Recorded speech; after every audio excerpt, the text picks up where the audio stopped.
कहानी की शुरुआत में हम देखते हैं एक ताकतवर आदमी फिनिस्ट और उसके चेले एंडी को। इस वक्त ये दोनों जंगल में एक बहुत बड़े जंगली सुअर को पकड़ने जा रहे थे जो लोगों की फसलों को बर्बाद कर रहा था। गांव वाले उससे बहुत तंग थे। इस खतरनाक जानवर के सामने भी फिनिस्ट डरा नहीं। उसने एंडी से कहा कि सब मुझे हीरो मानते हैं, अगर मैंने इस सुअर को काबू में नहीं किया तो क्या इज्जत रह जाएगी मेरी। उसने हथियार उठाया और सुअर पर हमला किया, लेकिन इन छोटे हमलों से सुअर पर कोई भी असर नहीं हुआ। फिनिस्ट की मदद के लिए एंडी ने भी अपने हथियार से इस सुअर पर हमला बोल दिया, लेकिन उसका हथियार सुअर की नाक में चला गया और वो नींद से जाग गया। अब सुअर गुस्से में आ गया और एंडी की ओर बढ़ा, लेकिन तभी फिनिस्ट उसके आगे आ गया उसे रोकने के लिए। उसने पूरा जोर लगाया, लेकिन इस ताकतवर जानवर को रोक नहीं पाया। अपना थोड़ा सा जोर लगाकर ही सुअर ने फिनिस्ट को हवा में उड़ा दिया और आखिर में वो नीचे आकर सुअर के ऊपर ही गिरा। इस सुअर को काबू में लाने के लिए एंडी ने फिनिस्ट की तरफ एक रस्सी फेंकी। जैसे ही फिनिस्ट ने रस्सी पकड़ी, ये सुअर हवा में उड़ने लगा। फिनिस्ट ने रस्सी को इस सुअर के दोनों पंखों और उसके सींग में बांध दिया, जिससे वो सुअर फिनिस्ट के काबू में आ गया और फिनिस्ट उसे अपने हिसाब से उड़ाने लगा। जल्द ही वो उसे उड़ाते हुए गांव में ले गया। जब गांव वालों ने देखा कि इतने बड़े जानवर को भी फिनिस्ट अपने इशारों पे नचा रहा है, तो सब लोग उसके नाम की जय जयकार करने लगे। इन्हीं लोगों के बीच बाबा यागा नाम की एक जादूगरनी भी है। उसने फिनिस्ट से कहा कि अगर तुम इतने ही ताकतवर हो तो साबित करके दिखाओ। उसके घर के आगे एक बड़ा पत्थर पानी को रोक रहा है, तो उसने फिनिस्ट को पत्थर वहां से हटाने की चुनौती दी। फिनिस्ट ने कहा कि मैं बहुत बड़ी बड़ी मुसीबतों का सामना कर चुका हूँ, और जादूगरनी ने उसे ये छोटा सा चैलेंज दिया है। वो अपनी बहादुरी के किस्से सुनाने लगा। याका ने कहा कि जब तक मैं अपनी आंखों से नहीं देखती मैं नहीं मानने वाली। ये सुनकर अब सब लोग हंस पड़े। फिनिस्ट गुस्से में अपने घर चला गया। उसे याका पर बहुत गुस्सा आ रहा था, क्योंकि अब उसकी बहादुरी की तारीफ करने की बजाय लोग उसका मजाक उड़ा रहे हैं। अब वो अपनी ताकत को सबके सामने साबित करना चाहता था, जिससे लोग फिर से उसकी वाहवाही करने लगे। एंडी ने सलाह दी कि ऐसा करने का एक रास्ता है। सामने जो टावर है ना, ऐसा माना जाता है कि वहाँ एक राक्षस ने एक बेहद खूबसूरत लड़की को कैद कर रखा है, और वो लड़की एक राजकुमारी है। अगर तुमने उस राक्षस को मारकर राजकुमारी को आजाद कर दिया तो पूरी दुनिया में तुम्हारा नाम गूंजेगा। फिनिस्ट ने तय कर लिया कि वो इस राक्षस से जरूर लड़ेगा। रात होते ही फिनिस्ट और एंडी उस टावर की ओर निकल पड़े। वहां पहुंचकर उसने देखा कि यहाँ पहले से ही कुछ योद्धा इस राक्षस को हराने आए थे, लेकिन वो लोग मशहूर होने यहाँ नहीं आए। वो तो राजकुमारी को बचाकर उससे शादी करना चाहते हैं। उन सब ने फिनिस्ट से पूछा कि अगर उन्होंने मिलकर राक्षस को हरा दिया तो राजकुमारी किसे मिलेगी। इस बात पर फिनिस्ट ने कहा कि मुझे नहीं चाहिए ये राजकुमारी, मैं तो बस यहाँ पे नाम कमाने आया हूँ। अलग जाकर फिनिस्ट ने एंडी को बताया कि वो उस राक्षस को अकेले मारना चाहता है, इसीलिए वो सुबह का इंतजार नहीं करेगा। ये कहकर वो टावर के अंदर खिड़की से चला गया। वहाँ पहुँचते ही फिनिस्ट को वो खूबसूरत राजकुमारी मिली। उसने फिनिस्ट से कहा कि क्या तुम भी मरने के लिए आए हो। फिनिस्ट ने कहा कि मैं तुम्हें बचाने आया हूँ। ये सुनकर लड़की भाग के अंदर चली गई। उसे रोकने के लिए फिनिस्ट ने उसका हाथ पकड़ लिया। राजकुमारी ने अपना हाथ छुड़ाया और एक पिलर के पीछे चली गई। तभी पीछे से एक सांप ने फिनिस्ट पर हमला कर दिया। फिनिस्ट इस सांप से लड़ने लगा। तभी फिनिस्ट को समझ आया कि ये कोई आम सांप नहीं है, बल्कि उस राक्षस की पूंछ है जिससे लड़ने वो यहाँ आया है। ये देखकर उसने पहले तो राक्षस पर खूब हमले किए, लेकिन जब कोई वार काम नहीं आया तो फिनिस्ट ने उस राक्षस की दुम यानी उसके सांप वाले मुंह को हाथ में पकड़ लिया और अपनी पूरी ताकत से इस सांप के मुंह को चीरने की कोशिश की। लेकिन जैसे ही फिनिस्ट ने उसका मुंह अपने हाथों से खोला, सांप ने फिनिस्ट की आंखों में थूक दिया और अब फिनिस्ट को नजर आना बंद हो गया। वो अंधा हो गया। अंधा होने पर भी फिनिस्ट ने हार नहीं मानी और अपने पैर से टटोल कर अपना हथियार ढूंढ लिया। अब फिनिस्ट ने दोबारा उस राक्षस पर हमला किया, लेकिन वो राक्षस गायब हो गया। फिनिस्ट ने इतने हमले किए कि टावर टूटने लगा। टावर टूटने के शोर से सभी योद्धा भी जाग गए। वो सभी टावर से गिर रहे मलबे के पास आए। इन योद्धाओं को ना राजकुमारी दिखी ना ही राक्षस, बस दिखा तो मलबे के नीचे दबा हुआ फिनिस्ट, जो धीरे धीरे उठ रहा था। जब एंडी को पता चला कि फिनिस्ट अपनी आंखें खो चुका है तो वो उसे वहां से ले जाकर घर छोड़ आया। फिनिस्ट अपनी आंखों को खोकर बहुत गुस्से में था। वो बहुत चिड़चिड़ा हो गया था। उसकी ये हालत एंडी से देखी नहीं गई। एंडी मदद के लिए बाबा यागा के पास गया। उसने बाबा यागा को सब कुछ बताया कि फिनिस्ट के साथ क्या हुआ, लेकिन बाबा यागा ने मदद करने से साफ मना कर दिया क्योंकि जब वो मुसीबत में थी तो फिनिस्ट ने भी उसकी मदद नहीं की थी। ये बात जब फिनिस्ट को पता चली तो वो बहुत उदास हो गया। इसी तरह वक्त गुजरता रहा। अब एंडी ने भी फिनिस्ट के पास आना बंद कर दिया था। वो अपने सारे काम बहुत मुश्किल से कर पाता। बाहर जाकर खाने पीने का सामान खरीद कर लाता, लेकिन बच्चे उसके फल चुरा लेते। अब उसके पैसे भी खत्म होने वाले थे। एक दिन एंडी फिनिस्ट के घर आया तो उसने गुस्से में एंडी से कहा कि उसके पास एंडी के लिए कोई काम नहीं है, तो तुम एक काम करो, कुछ और ढूंढ लो। ये सुनकर एंडी वहां से चला गया। बीतते समय के साथ फिनिस्ट के सारे पैसे खत्म हो गए। अब वो दिन आ गया कि फिनिस्ट बाजार के सड़े गले फल खाने लगा। ऐसे ही एक दिन जब उसे सड़ा गला फल भी नहीं मिला तो वो अपनी टोकरी लेकर बाजार में बैठा रहा। बाबा यागा वहां से गुजर ही रही थी कि तभी उसने फिनिस्ट को देखा, तो उसने अपनी टोकरी से कुछ खाने का सामान फिनिस्ट की टोकरी में डाल दिया। इससे पहले ये दोनों कुछ बात करते गाँव पर कुछ लुटेरों ने हमला कर दिया। ये लुटेरे गाँव के लोगों को मारने लगे। फिनिस्ट देख तो नहीं सकता, लेकिन उसे अच्छे से सुनाई दे रहा था कि कैसे लोग मर रहे हैं, तड़प रहे हैं। जैसे ही लुटेरे उसके पास आए, उसने आवाज सुनकर वापस उन पर हमला किया। कुछ देख ना पाने के बावजूद भी सिर्फ आवाज के सहारे वो 2-3 डाकुओं से एक साथ लड़ रहा था। एक दूसरे डाकू ने फिनिस्ट पर रस्सी फेंकी, लेकिन फिनिस्ट ने ये रस्सी पकड़कर डाकू को घोड़े से नीचे गिरा दिया और फिर उसे अपनी तरफ खींचकर उसकी खूब धुलाई की। लेकिन कुछ डाकुओं ने पीछे से उस पर हमला किया और वो वहीं बेहोश हो गया। जब उसे होश आया तो वो एक शिप में था। उसकी गर्दन और हाथों को एक लकड़ी में बांधा गया था।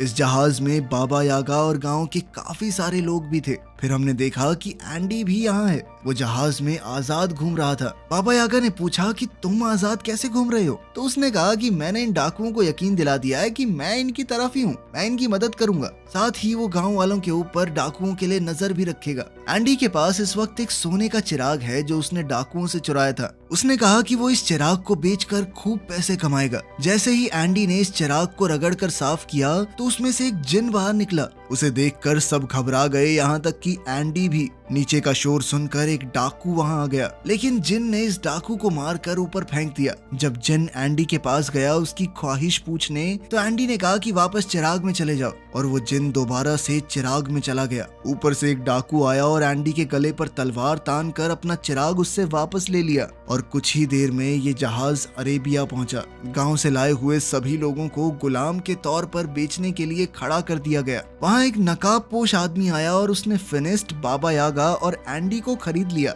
वो उन्हें अपने महल में ले गया। वहां पहुंचते ही सभी लोग इतना बड़ा महल देखकर हैरान रह गए। इस महल में रोबोट काम कर रहे थे, हालांकि ये बहुत ही पुराना जमाना है। तभी उस आदमी ने अपने चेहरे से नकाब हटाया। उसने कहा कि हैरान मत हो, मैं एक साइंटिस्ट हूँ और ये सभी रोबोट उसी ने बनाए थे। इस आदमी ने बताया कि उसने और भी बहुत सी मशीनें बनाई हैं जिससे इंसानों का काम आसान हो सके।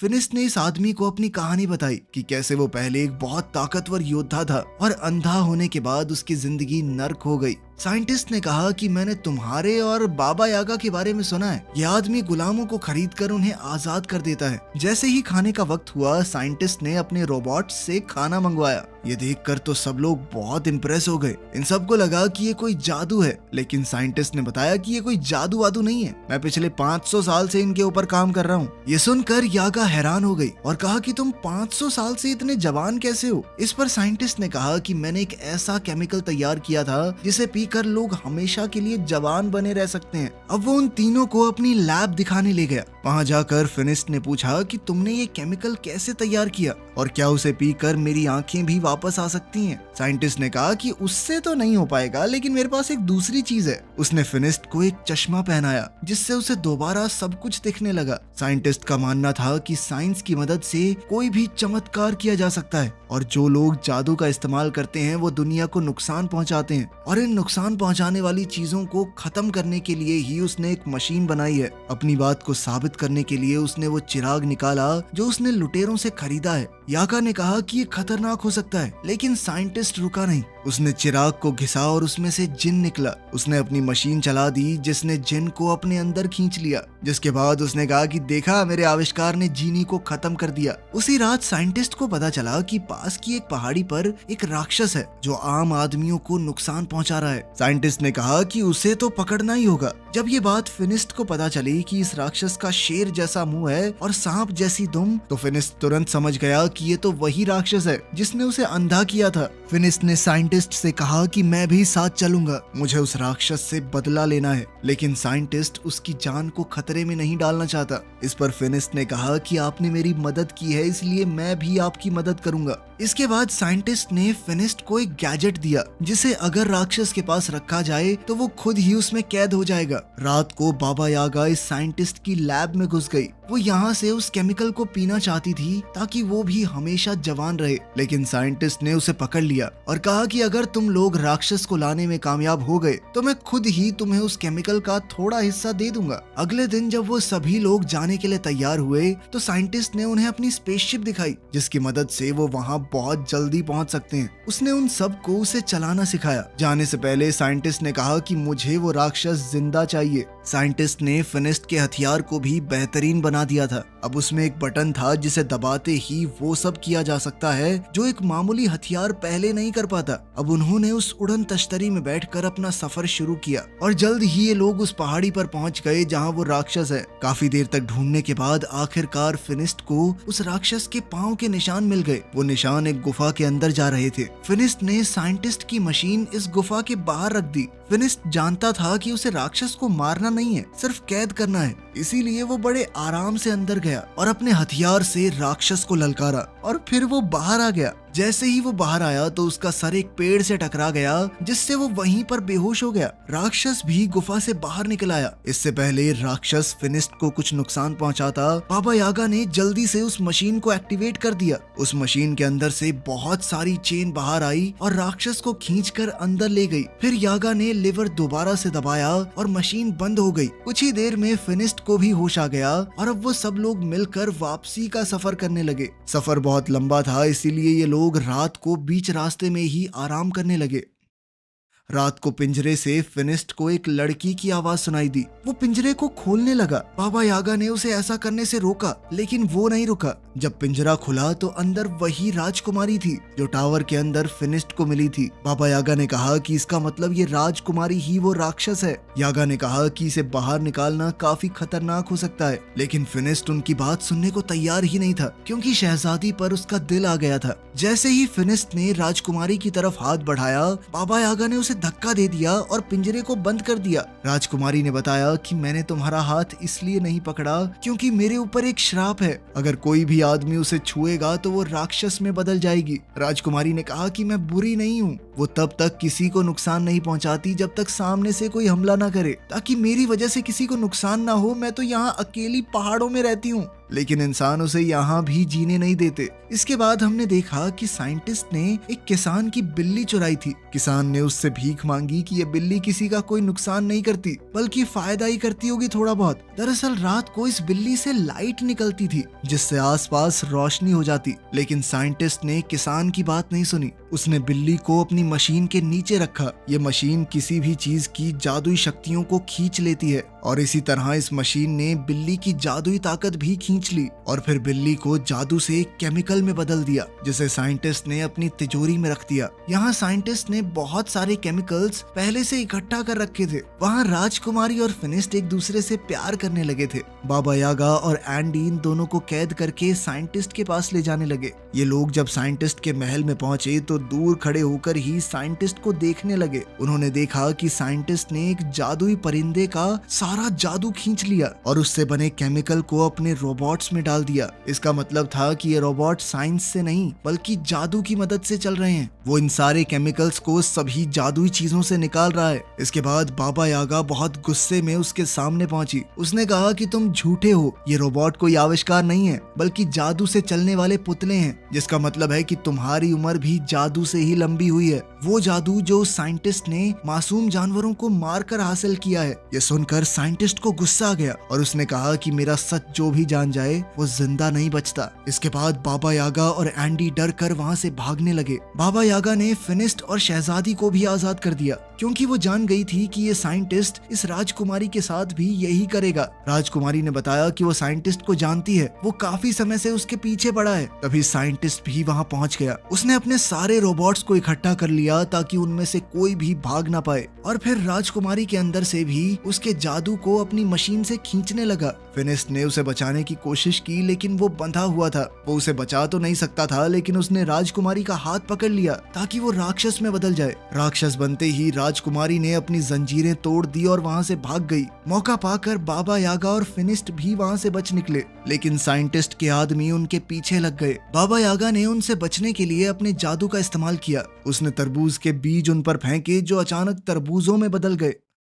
साइंटिस्ट ने भी अपना बड़ा रोबोट निकाला। वो किसी भी हाल में फिनिस्ट और बाबा यागा को नहीं छोड़ सकता क्योंकि वो उसकी सच्चाई जानते हैं। एंडी ने साइंटिस्ट को समझाया कि हमारे पास जितना जादुई केमिकल है बहुत है, लेकिन साइंटिस्ट नहीं माना। वो बड़ा टर्टल रोबोट जब बाहर निकला तो पूरा महल टूट गया। साइंटिस्ट अब इस रोबोट के अंदर बैठकर एंडी के साथ फिनिस्ट और यागा का पीछा कर रहा था। अब वो इन दोनों पर तोप के गोले बरसाने लगा। फिनिस्ट ने यागा से कहा कि तुम इसका ध्यान भटकाओ और मैं इसके ऊपर चढ़कर इसे उल्टा करने की कोशिश करता हूँ क्योंकि एक बार अगर ये बड़ा सा टर्टल उल्टा हो गया तो सीधा नहीं हो पाएगा। जैसे ही वो रोबोट यागा के सामने आया उसमें लगी मशीन यागा के अंदर के जादू को खींचने लगी जिस वजह से यागा बिल्कुल बूढ़ी लगने लगी। ये देखकर फिनिस्ट को बहुत तरस आया लेकिन जब तक वो साइंटिस्ट का ध्यान भटका रही थी फिनिस्ट टर्टल के ऊपर चढ़ गया। जब साइंटिस्ट ने ये देखा तो उसने टर्टल के हाथ फैला दिए ताकि वो फिनिस्ट को नीचे फेंक सके। फिनिस्ट तो नहीं गिरा लेकिन उसका चश्मा गिर गया। अब उसे दिखना बंद हो गया था। बाबा यागा ने जैसे ही ये देखा तो वो फिनिस्ट की मदद करने लगी, उसे बताने लगी कि कैसे लड़ना है, कहाँ जाना है। इतनी ही देर में राक्षस बनी हुई वो राजकुमारी वहाँ आ गई। उसे देखकर साइंटिस्ट डर गया। वहीं फिनिस्ट ने टर्टल के गले में जंजीर बांध दी और उसे उल्टा करने लगा जिसके बाद टर्टल के अंदर मौजूद सारा जादुई केमिकल नीचे गिरने लगा। साइंटिस्ट ने अपने जादुई पंखों से वहाँ से बच निकलने की कोशिश की लेकिन उसके जादुई पंखों ने काम नहीं किया और वो नीचे उस जादुई केमिकल में गिरकर मर गया। वहीं फिनिस्ट भी अब थक कर बेहोश हो गया था। राजकुमारी उसे वहां गिरा हुआ देखकर रोने लगी क्योंकि उसे डर लग रहा था कि इसे कुछ हो तो नहीं गया। वो फिनिस्ट से सच्चे दिल से प्यार करने लगी थी। जैसे ही शहजादी के आंसू फिनिस्ट की आंखों में गिरे तो उसे अचानक ही होश आ गया, साथ ही उसकी नजर भी वापस आ गई थी। फिनिस्ट ने उससे अपने प्यार का इजहार किया और हमेशा राजकुमारी के साथ रहने का वादा भी, लेकिन राजकुमारी ने कहा कि अपने श्राप की वजह से मैं तुम्हारे साथ नहीं रह सकती। फिनिस्ट उदास हो गया और अपने बाकी साथियों के साथ गांव वापस आ गया, लेकिन अभी भी वो राजकुमारी की याद में खोया हुआ था। जब बाबा यागा दोबारा जवान होने का रास्ता ढूंढ रही थी तो उसे राजकुमारी के श्राप को तोड़ने का तरीका भी मिल गया। वो खुशी से फिनिस्ट के पास गई और ये खुशखबरी उसे दी। उसने बताया कि ये श्राप शहजादी को जानबूझकर दिया गया है, इसमें उसकी कोई गलती थोड़ी है और अब उनका अगला काम राजकुमारी के श्राप को काटना ही होगा। लेकिन वो शायद इस मूवी के अगले पार्ट में दिखाया जाएगा जो कि अभी आया नहीं है। वीडियो पसंद आई तो लाइक कर देना, चैनल को सब्सक्राइब कर देना और 1 मिलियन जल्दी से करवा दो प्लीज। अब रुका नहीं जा रहा भाई।